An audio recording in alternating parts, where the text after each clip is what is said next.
Welcome back to another technical deep dive here in the debug zone. Today we're tackling a big question and breaking it down with insights from other users.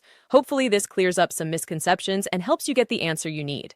So buckle up, stay a little curious, and let's jump right in.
And that's a wrap.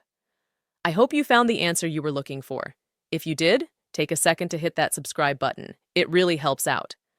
And let me know in the comments which solution worked best for you. See you next time in the debug zone.